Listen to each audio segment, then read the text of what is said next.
Hi everyone, once again welcome back to my YouTube channel. र आज चाहिँ म समथार गएको न तर मौसमले मलाई पुरा बेसी च्यालेन्ज गर्दैछ. You all can see है. यस्तो डरलाग्दो भइरहेछ. गाडाङ गुरुङ पनि गर्दैछ पुरा हो. तर पनि मौसमलाई ओभरटेक गरेर म चाहिँ गएको. ल ल अब हाम्रो घोडा निक्लिन आँटेको छ घरबाट. So yeah, stay tuned. Let's go! अब चाहिँ हामी सिङ्जी टु समथार हिँडेको दुईजना है. आज सन्डे पनि हो अनि मैले चाहिँ यो भ्लग चाहिँ ढिलो हाल्दैछु किनभने मैले कता कता काम थियो नि त, त्यसले गर्दाखेरि हाल्नै पाएको थिएन. र आज चाहिँ यसरी हाल्दैछु है. सन्डेको दिन सबैजनाको छुट्टी थियो र घरमा बसी अल्छी पनि भयो दुईजना मात्रै. र यसरी आज समथार जाउँ भनेर अचानक प्लान हुँदाखेरि चाहिँ दुईजना समथार हिँडेको र शुक्रबारे आइपुग्यो. शुक्रबारे देखाउँदै मैले अस्ति लास्ट भ्लगमा भनेको थिएँ है शुक्रबारेको हाट पनि देखाउँछु म कुनै दिन भनेर. तर आज चाहिँ अलिकति झलक मात्रै शुक्रबारेको है.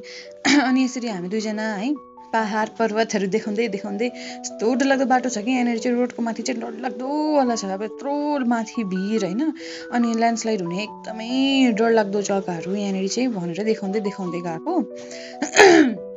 र यहाँ त झन् डरलाग्दो ढुङ्गाले बन्ने कोचिसले भन्दै थियो पहिला चाहिँ त्यहाँबाट पानी ल्याएको थियो अरे घरमा भनेर. अनि पानी चाहिँ त्यहाँ बनाउन जानु पर्थ्यो, त्यहाँ बाटो थियो सानोबाट बाटो थियो भन्दै हामी दुईजना बात मार्दै जाँदै गर्दा त मन्दिरको लागि पुगेको हो कि होइन. पानी पर्नु थाल्यो र हामी चाहिँ यहाँ बसिरहेछ.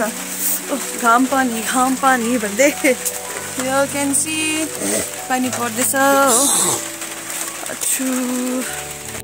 र मन्दिर खोलामा एकछिन पानी रोकुन्जेलसम्म एकछिन बसेर हामी समथार पनि आइपुग्यौँ. र यहाँ बसेर काकीसँग बात मार्दै है ठिकै जाडो दिन आउने बित्तिकै हामीले चिया र मकै खायौँ. र यसरी बसेर बातहरू मार्दै थियो है. काका चाहिँ एकदम पानीको चाहिँ अलिकति दुःखै रहेछ यहाँनिर भनेर चाहिँ पानी भर्नु बिजी हुनुहुन्थ्यो नि त. अन्त म चाहिँ यसरी फुलहरू देखाउँदै अन्त यहाँ डाँडापारी चाहिँ अब क्यामेराले त राम्रो देखेन है. अनि त्यो त्यहाँ डाँडापारी चाहिँ सिङ्जी पर्छ भनेर देखाउँदै थियो मलाई. मैले क्यामेरा एडजस्ट गर्दै थिएँ देख्छ कि कतै भनेर तर देखेन. र अब त राति पनि पढ्नु थाल्यो तल जाउँ भनेर. काकीले एकदमै मिठो खानाहरू पकाउनु भएको थियो है. अनि खानाको चाहिँ मैले एकदमै क्याप्चर गर्नु पाइनँ किनभने मिठो खाना खानुमै बिजी भयो. र हामी बेलुका है 8 साढे 8 तिर त्यहाँबाट फर्क्यौँ. र thank you so much for watching. Do like, subscribe and comment.